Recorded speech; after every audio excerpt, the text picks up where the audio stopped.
Ya, selamat datang di Obras, obrolan santai bersama saya di Radio Suara Sangkakala 107,9 FM. Apa kabar semua para pendengar? Semoga baik-baik saja. Ya, hari ini kita akan ngobrol tentang topik yang menurut saya penting juga dan relevan buat kita semua. Terutama ini di tengah-tengah tantangan hidup yang sedang kita alami. Nah, siapa di sini yang pernah merasakan titik terendah di dalam hidup? Mungkin Anda pernah merasa putus asa seperti tidak ada jalan keluar, kita tertekan, kita mengalami masalah besar, dan begitu banyak yang kita hadapi dan kita merasa seperti ada di sebuah titik terendah, paling rendah, nggak bisa bangun, makan susah, tidur susah, dan lain sebagainya. Nah, kita akan belajar dari seorang tokoh yang ditulis di dalam Bible kita ketika dia menghadapi krisis besar tetapi dia memilih untuk menguatkan dirinya di dalam Tuhan. Dan tokoh tersebut bernama Daud. Mari kita dengarkan ceritanya dan temukan bagaimana caranya Daud mengatasi krisis besar di dalam kehidupannya. Stay tune, ya tetap di program ini. Kita akan melihat sebuah segmen di awal tentang krisis di Siklag. Nah, ini krisis-krisis yang sangat menekan sekali, menegangkan. Kisah ini dimulai di sebuah kota kecil yang bernama Siklag. Daud dan pasukannya baru saja kembali dari pertempuran. Capek dong, habis bertempur, lelah, kepengen pulang, ketemu keluarga, ketemu anak, ingin istirahat karena selama perang tidak bisa tidur gitu. Tetapi ketika mereka tiba di kota Siklag, seluruh kota telah dibakar habis. Wah, aneh kan gitu ya. Waktu berangkat semua oke-oke saja, semua tenang, semua indah. Tapi begitu mereka kembali, kota telah dibakar habis. Dan bukan cuma kota, keluarga mereka, istri, anak laki-laki, anak perempuan, harta benda, semuanya telah dirampas oleh musuh. Siapa musuh mereka? Bangsa Amalek. Nah, dapat kita bayangkan bagaimana hancurnya hati Daud dan semua tentaranya, pasukannya. Nah, kita dapat membayangkan ini kalau kita baru saja pulang kerja dari perjalanan jauh, dan rumahmu tahu-tahu sudah habis terbakar, nggak ada beritanya, tiba-tiba semua habis, semua yang kamu sayangi, cintai, musnah, hilang. Nah, itulah yang keadaan dialami oleh Daud dan tentaranya. Kalau begitu apa reaksi mereka? Di dalam 1 Samuel 30 ayat 4 dan 6 kita membaca, mereka menangis sampai tidak kuat lagi. Ya, mereka meraung-raung sampai habis suara mereka, mungkin air mata mereka. Dan bukan itu saja, mereka menyalahkan Daud. Nah, ini dia. Seringkali ketika persoalan datang akan muncul saling menyalahkan. Dan ketika ini terjadi di Siklag, semua orang-orang itu menyalahkan Daud. Dan di pikiran mereka adalah bagaimana mereka dapat membunuh Daud dengan cara merajam dia dengan batu. Ini pasukan yang sedang marah, sedih. Mereka menangis sampai tidak kuat lagi, bahkan sampai marahnya mulai menyalahkan. Nah, kita membayangkan teman-teman kita, anggota kita, komunitas kita, tentara kita sendiri berbalik melawan kita. Itulah saat-saat terendah yang dialami oleh Daud. Krisis besar, kehilangan keluarga, pasukan berbalik melawan dia. Nah, bagi banyak orang mungkin ini saat yang paling sulit untuk bisa kuat. Apalagi mau mengandalkan Tuhan. Tetapi poin utama yang ingin saya jelaskan kepada kita, dalam hidup kita seringkali ketika kita menghadapi krisis yang menghancurkan harapan seperti yang dialami oleh Daud ini, bagaimana kita meresponinya dengan segala sesuatu tanpa kehilangan Tuhan. Ini poin yang kedua adalah bagaimana Daud menguatkan diri dalam Tuhan. Ya, Ini sangat menarik sekali. Di tengah-tengah krisis titik terendah, dia menguatkan dirinya dalam Tuhan. Padahal dia sedang mengalami tekanan besar, krisis pribadi, bukan cuma keluarganya, tetapi pasukan yang sedang marah kepada dia dan ingin membunuhnya. Nah, di dalam ayat yang ke-6 dikatakan bahwa Daud menguatkan hati.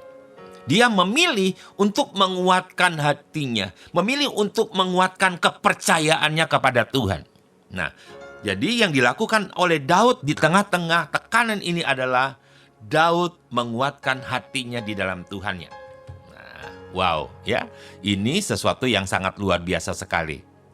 Jadi ketika kita tahu Daud menguatkan hatinya dalam Tuhan, ini sebuah respon yang sangat luar biasa. Apa sih artinya menguatkan hatinya, menguatkan kepercayaannya?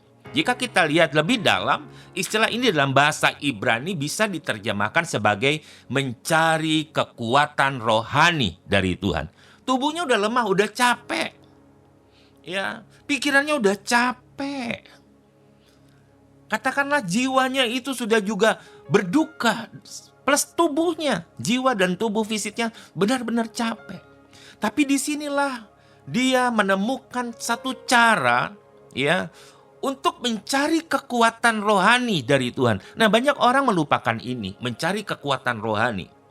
Ya, Elohim kita adalah roh. Kita berhubungan dengan Tuhan kita melalui roh kita. Roh yang telah ditebus, dimerdekakan dari segala ketakutan dan kematian. Nah, sahabat, jadi di tengah-tengah badai ini, di saat semua orang menyalahkan Daud, Daud berbalik kepada Tuhan dan mencari kekuatan rohani dari Tuhan. Ini bukanlah tindakan pasif. Kalau orang pasif diem aja, udah mau apalagi terserah, mau dibunuh, mau dilempar, mau bahkan ada yang berita-berita kita dengar karena begitu stres tidak mampu menahan tekanan, dia bunuh diri. Nah, keputusan yang aktif dari Daud untuk berhenti pada fokus pada Kristus, tetapi dia memusatkan pikirannya, perhatiannya kepada Tuhan. Jadi kita menemukan pelajaran yang penting di sini. Daud tidak menyerah pada ketakutan, pada kemarahan, melainkan dia minta kepada Tuhan, datang kepada Tuhan untuk minta kekuatan Tuhan dan petunjuknya. Rohanimu kuat, jiwa dan tubuhmu kuat. Tapi jika rohanimu tidak kuat, ikut jiwa dan tubuh kita juga tidak kuat. Dan apa artinya sih menguatkan diri dalam Tuhan? Mencari kekuatan rohani dalam Tuhan? Nah, ini bicara soal bagaimana kita mengandalkan Tuhan sepenuhnya, menyadari bahwa kekuatan kita tidak bisa berasal dari diri kita sendiri, tetapi kekuatan kita harus berasal dari Tuhan. Inilah anugerah. Disinilah Daud berdoa dan memperbaharui kepercayaannya pada janji Tuhan. Ingat, jiwa kita harus diperbaharui. Ya, tubuh kita harus diperbarui kembali. Ketika roh dikuatkan, jiwa dikuatkan, tubuh itu jadi kuat kembali. Jadi keputusan aktif untuk percaya kepada Tuhan itu menguatkan hati. Jadi bukan cuma perasaan saja, tetapi keputusannya untuk mempercayai Tuhan meskipun dalam keadaan sulit itu membuat Daud mengalami perubahan. Lalu apa sih sebenarnya menguatkan diri kita dalam Tuhan dalam hidup sehari-hari? Saya rasa ini lebih dari sekedar berdoa. Ya, bukannya sekedar berdoa dalam kesulitan. Ini tentang memilih untuk percaya sekalipun keadaan sekitar kita begitu suram. Daud tahu kekuatannya tidak bisa dari dirinya sendiri. Dia harus mengandalkan Tuhan. Dia tidak bisa mengandalkan kekuatan militernya tentara, karena tentara juga pada stres. Karena justru bahkan mereka ingin membunuh Daud. Yang Daud lakukan adalah mencari Tuhan dahulu. Ya, hanya Tuhan yang dapat memberi kita kekuatan di tengah badai. Mungkin di antara saudara Anda semua yang sedang mendengarkan program ini sedang mengalami situasi yang sulit. Entah masalah keluarga, pekerjaan, atau mungkin kesehatan. Mari kita bisa belajar dari Daud. Ketika segalanya tampak hancur, kita bisa memilih untuk percaya kepada Tuhan Yesus dan menemukan kekuatan baru di dalam dirinya.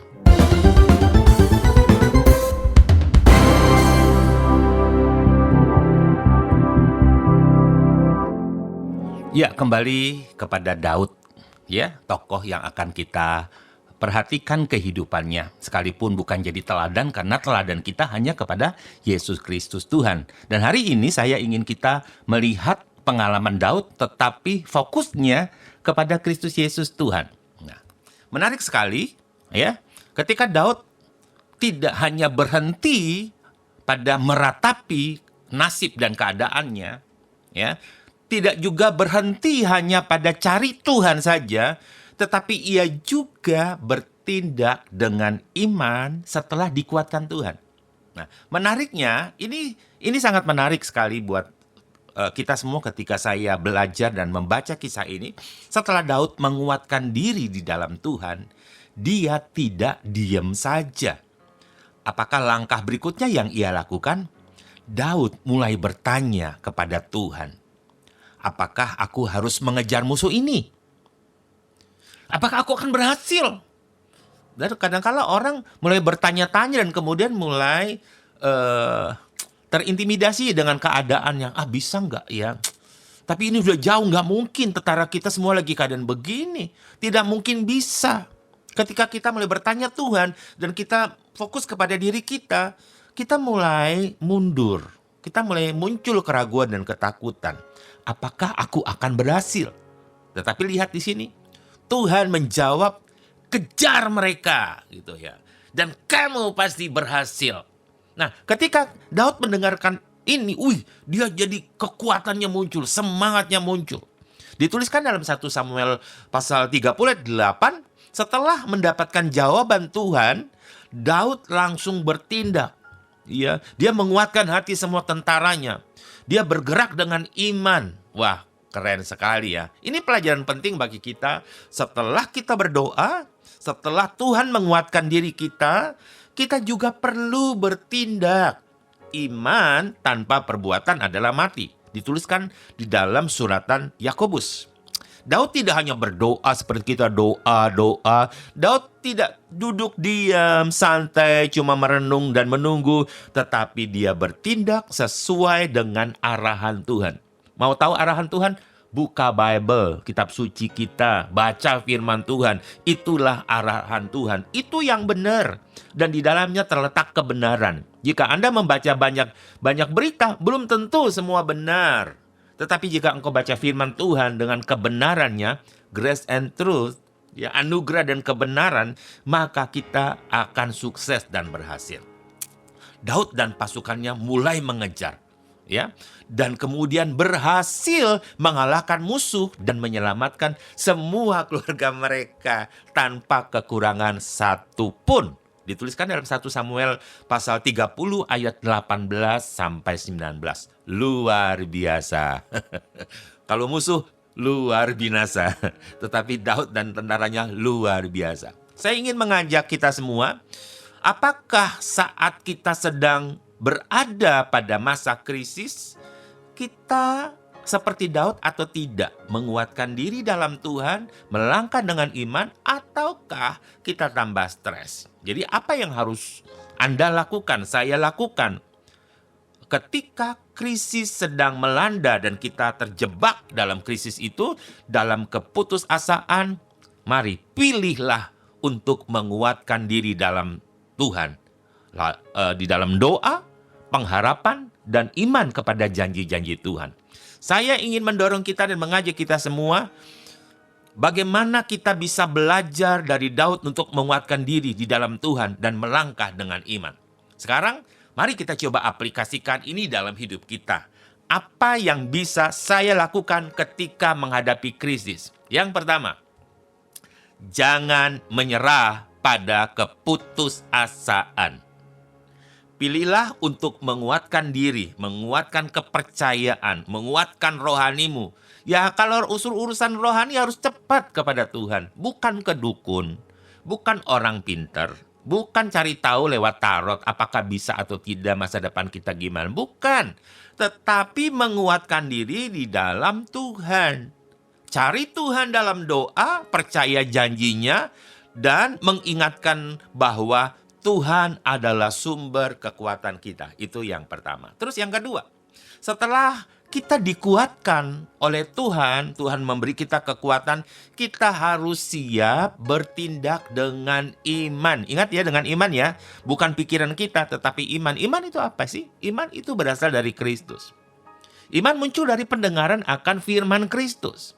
Cari petunjuk Tuhan lewat firman-Nya. Datanglah di ibadah-ibadah. Gereja YHS ya, Malang membuka pintu selebar-lebarnya untuk banyak orang bisa untuk datang ya, beribadah dan terima kekuatan rohani. Jadi ini akan menolong kita. Tuhan tidak hanya ingin kita diam, tapi juga bergerak dengan iman. Langkahkan kaki, datanglah di gereja, beribadahlah. Dan mungkin krisismu tidak akan hilang dalam sekejap. Mungkin seperti itu. Mungkin menunggu pertolongan Tuhan. Tetapi dengan Anda mengandalkan Tuhan dan bertindak sesuai dengan arahan firman Tuhan, saudara pasti akan menemukan jalan keluar dan berhasil. Sukses seperti Daud. Apa yang dituliskan dalam suratan Filipi 4 ayat 13, di dalam IMB dikatakan begini, aku dapat melakukan segala perkara di dalam Kristus yang memberi kekuatan kepadaku. Ingat ya, dalam Kristus yang bisa memberi Anda kuat. Bahkan terjemahan lain berkata begini, segala perkara dapat kutanggung di dalam Dia yang memberi kekuatan kepadaku. Puji Tuhan. Saya mengaminkan ini dan saya dapatkan kekuatan lewat ayat ini. Sahabat Obras, hari ini kita belajar dari Daud tentang bagaimana kita bisa menghadapi krisis hidup. Ketika segalanya tampak gelap, ketika kita merasa nggak ada jalan keluar, mari menguatkan diri, iman kita, kepercayaan kita hanya di dalam Tuhan Yesus. Ingat, Tuhan tidak pernah meninggalkan kita. Ya, ketika Anda mengandalkannya, Dia akan memberi kekuatan, ada petunjuk, ada jalan keluar yang kita butuhkan. Jangan takut untuk melangkah dengan iman. Saya berharap apa yang kita bicarakan hari ini akan menguatkan hatimu dan kita semua. Dan jangan lupa, setiap kali krisis datang, kita tidak mau krisis datang, tetapi dia pasti akan selalu datang. Selama hidup di bumi selalu ada hal-hal seperti itu. Tetapi ingat, Tuhan Yesus lebih besar dari segala masalah kita. Roh yang di dalam kita, roh Elohim, roh Kristus, roh Kudus, lebih besar dari segala masalah kita. Puji Tuhan. Ya, terima kasih sudah mendengarkan obrolan santai di Radio Suara Sangkakala 107,9 FM. Ya, menyuarakan pemulihan dari Tuhan. Kita akan berjumpa kembali dalam episode berikutnya dengan tema-tema yang sangat menarik. Tuhan Yesus memberkati. Amin.